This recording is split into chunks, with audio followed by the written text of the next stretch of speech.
c'est historique. Bonjour Fabrice Dalméda. Bonjour. Je dis ça parce que vous nous parlez aujourd'hui du CIO, le Comité international olympique, dont s'ouvre à Lausanne la 134e session. On va y décider à cette session de l'attribution des JO d'hiver 2026 entre Stockholm et Milan. Fabrice, expliquez-nous déjà d'où vient le pouvoir de cette instance. En fait, tout remonte à ses débuts, voici 125 ans.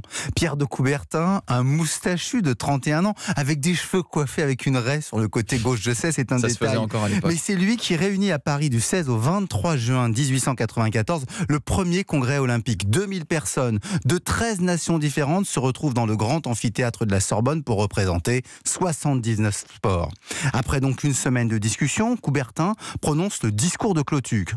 Les Jeux Olympiques seront organisés tous les 4 ans. Les premiers se tiendront en 1896 à Athènes, les seconds à Paris en 1900, mais surtout est fondé le gouvernement de l'Olympisme, le Comité international olympique, pour suivre l'organisation des Jeux et s'assurer de l'amateurisme des participants. Et oui, parce qu'au départ, les sportifs olympiques devaient être des amateurs. Depuis, Fabrice, l'instance du CIO est vraiment devenue très puissante. Oui, le CIO est devenu une très très puissante organisation non gouvernementale. Elle jouit d'un statut presque diplomatique. Depuis 1915, après la Première Guerre mondiale, il a quitté Paris pour la Suisse, à Lausanne. La Confédération helvétique lui a donné un statut spécifique pour assurer son fonctionnement. Depuis les origines, la Charte olympique, sa constitution, insiste sur l'indépendance de ses membres face au gouvernement et aux États. Indépendance, évidemment, vous le savez, contestée. Et oui, parce qu'on ne va pas se le cacher, il y a eu plusieurs scandales. Oui, accusations de corruption qui ont plané notamment lors des choix de villes comme Tokyo ou Rio. Il a même été prouvé qu'un de ses anciens présidents, le catalan Juan Antonio Samaranch, avait reçu des fusils de chasse